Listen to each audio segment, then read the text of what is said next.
Rolls Royce दुनिया की सबसे लग्जूरियस कार्स बनाती है और दुनिया के सबसे अमीर लोग एक रोल्स रॉयस ओन करने के सपने देखते हैं। लेकिन सरप्राइजिंगली इसी लग्जूरियस रोल्स रॉयस की शुरुआत एक ऐसे लड़के ने की थी जिसका पूरा बचपन गरीबी में चाइल्ड लेबर करते हुए निकला। कहानी की शुरुआत होती है 1863 में। इंग्लैंड के एक छोटे से गाँव में जन्म होता है हेनरी रॉयस का। जब रॉयस केवल 4 साल के थे तभी उनके फादर का बिजनेस बर्बाद हो गया और पूरी फैमिली सड़क पे आ गई। लेकिन ये तो केवल प्रॉब्लम्स की शुरुआत थी। इसके बाद महज 9 साल की उम्र में रॉयस ने अपने फादर को हमेशा के लिए खो दिया, जिस कारण उनकी मदर को मेड का काम करना पड़ा और रॉयस न्यूज़पेपर डिलीवरी करने लगे। अब तक रॉयस का फ्यूचर डार्कनेस से भरा हुआ था, लेकिन 14 साल की उम्र में उनकी लाइफ में एक टर्निंग पॉइंट आया। उनकी एक आंट ने हेनरी में पोटेंशियल देखा। वो ग्रेट नॉर्दर्न रेलवे कंपनी में गई और वहाँ 20 पाउंड पर एनम देके रॉयस को एज एन अप्रेंटिस ज्वाइन करवा दिया। अगले 3 सालों में रॉयस ने दिन रात एक कर दिए। दर्जनों बुक्स पढ़ के और फैक्ट्री में प्रैक्टिकली काम करके कारपेंट्री, मैथ्स और सबसे इम्पोर्टेंट इलेक्ट्रॉनिक्स का काम सीखा। 17 साल की एज तक वो एक फुली केपेबल मैकेनिक बन चुके थे। 21 साल की एज आते तक वो मैक्सिम वेस्टर्न नाम की कंपनी में एज एन इंजीनियर काम कर रहे थे, लेकिन फाइनेंशियल डिफिकल्टीज के चलते ये कंपनी बंद होने वाली थी। ऐसे में रॉयस के पास कई और कंपनीज में जॉब लेने का ऑप्शन था, लेकिन उन्होंने अपनी खुद की इलेक्ट्रिकल इंजीनियरिंग कंपनी खोलने का फैसला लिया। उन्होंने अपनी 20 पाउंड की सेविंग्स यूज की और मैनचेस्टर में एक छोटे से ऑफिस स्पेस से शुरुआत की एफएच रॉयस एंड कंपनी की। उन्होंने अपने एक दोस्त अर्नेस्ट क्लेरेमोंट को एज अ पार्टनर भी ज्वाइन करा लिया। इनिशियली सर्वाइव करने के लिए रॉयस को जो भी काम मिला उन्होंने किया, जैसे सुइंग मशीन रिपेयर करना, इलेक्ट्रिकल फिटिंग्स करना वगैरह। लेकिन फिर रॉयस ने देखा कि टाइम के साथ साथ इलेक्ट्रिकल लाइटिंग्स और फिटिंग्स की डिमांड बहुत बढ़ती जा रही है। इसीलिए उन्होंने आर्क लैंप्स, बल्ब होल्डर्स और इलेक्ट्रॉनिक डोर बेल की मैन्युफैक्चरिंग का काम चालू कर दिया और इसी काम ने कंपनी की किस्मत बदल दी। ईयर 1900 तक कंपनी की सेल्स 20,000 पाउंड क्रॉस कर गई थी। 38 की एज में रॉयस की एक फैमिली थी और वो एक बहुत बड़ी फैक्ट्री बिल्ड करने का प्लान कर रहे थे। सब कुछ अच्छा चल रहा था कि तभी कहानी में एक ट्विस्ट आता है। 1901 में जर्मन और अमेरिकन कंपनीज ने ब्रिटिश इलेक्ट्रॉनिक्स मार्केट में एंट्री ले ली। कंपटीशन एकदम से बढ़ गया और इलेक्ट्रॉनिक्स इक्विपमेंट के प्राइसेस काफी गिर गए। पूरी कोशिश के बाद भी रॉयस का बिजनेस क्रैश करने लगा और इतनी मेहनत से बनाए हुए बिजनेस को फेल होते देख रॉयस की फिजिकल और मेंटल हेल्थ तेजी से खराब होने लगी। जब रॉयस ने डॉक्टर को कंसल्ट किया तो उन्हें एक सिंपल एडवाइस मिली। ठीक होने के लिए रॉयस को फ्रेश एयर में रहने की जरूरत थी। साथ में उन्हें एक कार खरीदने की सलाह दी गई ताकि वो अपनी बॉडी को बिना स्ट्रेन दिए ट्रैवल कर सके। रॉयस ने एक वेकेशन लेके खुद को ठीक किया और फिर डेकोविल नाम की एक फ्रेंच मेड कार भी खरीद ली। ये कार काफी आवाज करती थी, ब्रेक्स इनइफेक्टिव थे और ओवर हीटिंग जैसी प्रॉब्लम्स भी थी। हेनरी जैसे परफेक्शनिस्ट के लिए ये कार बिलो स्टैंडर्ड थी, इसीलिए उन्होंने डिसाइड किया कि वो इस कार में माइनर मॉडिफिकेशंस करेंगे। लेकिन जाने अनजाने उन्होंने कार को पूरी तरह ही रीडिजाइन कर डाला। ये रीडिजाइन कार ओरिजिनल डेकोविल कार से काफी सुपीरियर थी और यहीं से रॉयस को कॉन्फिडेंस आया कि वो अपनी खुद की कार्स बिल्ड कर सकते हैं और इवन कार्स का बिजनेस भी कर सकते हैं। उन्होंने एक छोटी सी टीम असेंबल की और अपनी नई कार को डिजाइन करना चालू कर दिया। सभी पार्ट्स की ड्राइंग्स बन जाने पर उन्हें वर्कशॉप में कास्टिंग के लिए भेज दिया गया। इवेंचुअली रॉयस की 10 हॉर्स पावर और 2 सिलेंडर्स वाली एक कार शेप लेने लगी और ऑलमोस्ट हर एस्पेक्ट जैसे क्वाइटनेस, लाइटनेस, ड्यूरेबिलिटी और रिलायबिलिटी में ये कार हर मौजूदा कार से बेटर थी। 1 अप्रैल 1904 को इसे सबसे पहले रोड टेस्ट किया गया और अपने पहले ही टेस्ट में इसने करीब 50 किलोमीटर का डिस्टेंस तय किया बिना किसी प्रॉब्लम के। रॉयस ने 2 और कार्स बनवाई सेम मॉडल की और इन्हें टेस्ट कर करके इम्प्रूव करने लगे। अब उन्होंने वर्ल्ड क्लास कार्स तो बना ली थी, लेकिन वो अकेले ही इन कार्स को पूरी दुनिया तक पहुंचाने के केपेबल नहीं थे और ऐसे में एंट्री होती है कहानी के दूसरे हीरो की, चार्ल्स रोल्स। रॉयस एक एग्जीबिशन में अपनी कार्स को प्रेजेंट कर रहे थे और इसी दौरान इन कार्स पे चार्ल्स रोल्स की नजर पड़ी। चार्ल्स रोल्स एक पैशनेट मोटरिस्ट थे और सुपीरियर क्वालिटी की कार्स का सक्सेसफुल बिजनेस करते थे। रोल्स ऑलरेडी एक लग्जरी ब्रिटिश कार मेकर को ढूंढ रहे थे, इसीलिए उन्होंने रॉयस से मुलाकात की और कार्स को क्लोजली देखा। वो रॉयस से इतना इम्प्रेस हुए कि बाद में उन्होंने अपने एक बिजनेस पार्टनर से कहा कि उन्होंने वर्ल्ड के ग्रेटेस्ट इंजीनियर को ढूंढ लिया है। अगले 3 महीनों में इन कार्स को बेचने के लिए चार्ल्स रोल्स और हेनरी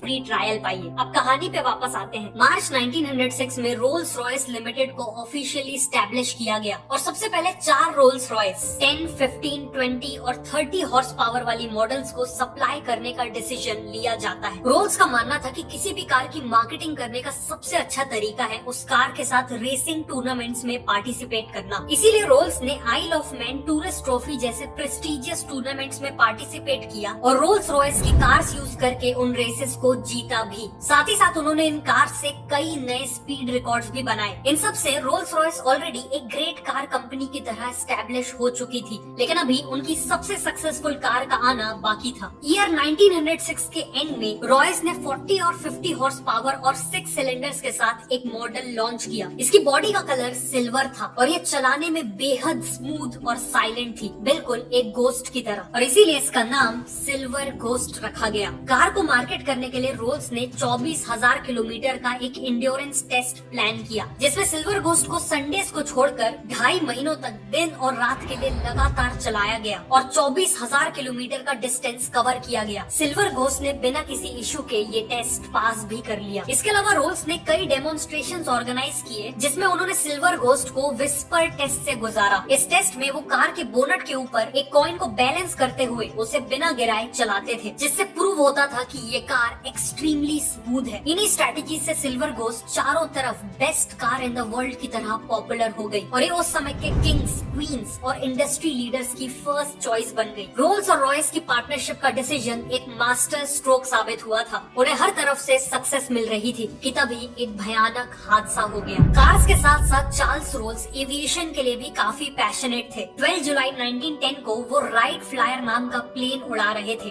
फ्लाइट के दौरान एयरक्राफ्ट का टेल सेक्शन टूट गया और प्लेन 100 फीट की ऊंचाई से क्रैश कर गया। इस हादसे में 32 साल के चार्ल्स रोल्स ने अपनी जान गंवा दी। अनफॉर्चुनेटली एयरप्लेन एक्सीडेंट्स में जान गंवाने वाले वो ब्रिटेन के पहले इंसान बने। इस हादसे ने रॉयस को डीपली इम्पैक्ट कर दिया था। वो इस लॉस से उभरने की कोशिश कर ही रहे थे कि 1911 में उन्हें एक और झटका मिला। उनकी हेल्थ तेजी से खराब होने लगी और डॉक्टर्स ने बताया कि उन्हें बॉल कैंसर है। उनका एक मेजर ऑपरेशन हुआ, लेकिन इसके बाद भी डॉक्टर्स ने कहा कि वो केवल 3 महीने ही जी पाएंगे। इस हालत में भी रॉयस बेड से ही सिल्वर घोस्ट के डिजाइन और इंजीनियरिंग को इम्प्रूव करते रहे और फिर एक मिरेकल हुआ। देखते ही देखते 3 महीने बीत गए और रॉयस ने 100% रिकवरी अचीव कर ली। वापस आने के बाद रॉयस ने सिल्वर घोस्ट में मेजर इम्प्रूवमेंट्स किए। ग्राउंड क्लियरेंस बढ़ाया गया, सस्पेंशन को इम्प्रूव किया गया और शैसीज को भी स्ट्रॉन्ग बनाया गया। इसी दौरान रोल्स रॉयस ने देखा कि कार्स के बोनेट पे पर्सनलाइज मैस्कॉट्स लगाने का एक ट्रेंड चला है, लेकिन कंपनी चिंता में थी कि लोग इनएप्रोप्रिएट मैस्कॉट्स लगा रहे हैं जिससे रोल्स रॉयस की इमेज नेगेटिवली इम्पैक्ट हो सकती है। इसीलिए उन्होंने खुद का मैस्कॉट डिजाइन करवाया। इनके मैस्कॉट में एलेनोर थॉर्टन नाम की ब्रिटिश एक्ट्रेस और मॉडल को यूज किया गया है। ये स्कल्पचर एक वुमेन को आगे की ओर लीन करता दिखाता है। उनके हाथ पीछे की ओर स्ट्रेच्ड हैं और उनके ऊपर तेज हवा पड़ रही है। ये मैस्कॉट एक सेंस ऑफ ग्रेस, फ्रीडम और स्पीड को सिंबलाइज करता है। इसका नाम है स्पिरिट ऑफ एक्सटेसी। एक्सटेसी का मतलब है ओवरवेलमिंग हैप्पीनेस। इन सभी इम्प्रूवमेंट्स के चलते रोल्स रॉयस की सेल्स और प्रॉफिट्स एक्सपोनेंशियली ग्रो कर रहे थे। 1913 तक उनका प्रॉफिट 90,000 पाउंड से भी ज्यादा हो चुका था और ब्रांचेस को इंटरनेशनली एक्सपैंड करने के भी प्लान्स थे। लेकिन फिर से कुछ ऐसा हुआ जिसने रोल्स रॉयस को ऑलमोस्ट बर्बाद कर दिया।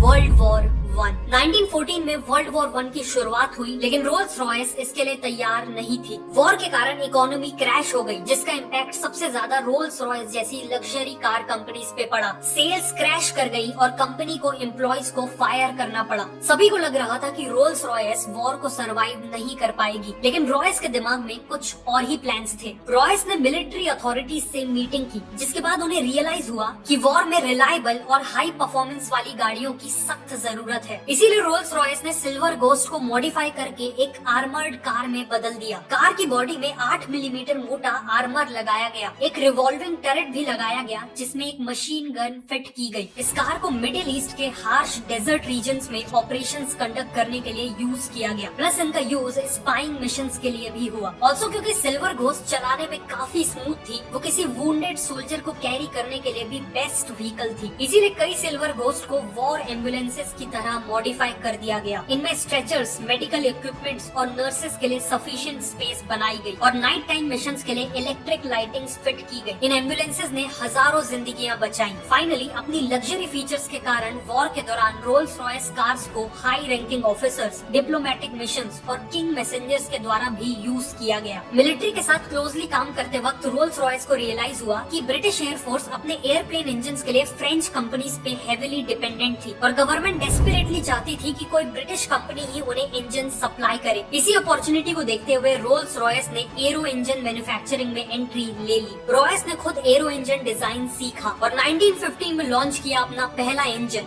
The eagle. ये इंजन कंपटीशन के मुकाबले ज्यादा रिलायबल, लाइट और फ्यूल एफिशिएंट था। इसीलिए ब्रिटिश एयरफोर्स ने साल के एंड तक 500 ईगल इंजन्स का ऑर्डर दे दिया। लेकिन रॉयस यहाँ नहीं रुके। उन्होंने 1915 एंड में लाइट एयरक्राफ्ट के लिए हॉक इंजन बनाया। 1916 में ईगल का स्मॉलर वर्जन फैल्कन इंजन बनाया और 1918 में लार्ज और लॉन्ग रेंज एयरक्राफ्ट के लिए कॉन्डोर इंजन बनाया। इन इंजन्स के कारण ब्रिटेन को aerial combat, spying missions, anti submarine operations और बॉम्बिंग मिशंस, इन सभी में एक मेजर एडवांटेज मिला और यही उनकी जीत का एक इम्पोर्टेंट कारण बना। रोल्स रॉयस का एरो इंजन मैन्युफैक्चरिंग में एंट्री लेना एक ब्रिलियंट स्टेप साबित हुआ और आज भी हजारों कमर्शियल एयरक्राफ्ट्स और मिलिट्री एयरक्राफ्ट्स में रोल्स रॉयस के ही इंजन्स यूज किए जाते हैं। 1918 में वर्ल्ड वॉर 1 खत्म हो गई और अगले 15 साल रॉयस ने कार्स और एरो इंजन दोनों पे फोकस किया। उन्होंने एक स्मॉलर और चीपर कार लॉन्च की जिसका नाम था 20। अनफॉर्चुनेटली 20 की सेल्स ज्यादा इम्प्रेसिव नहीं थी। 1925 तक लग्जरी कार मार्केट में बेंटली,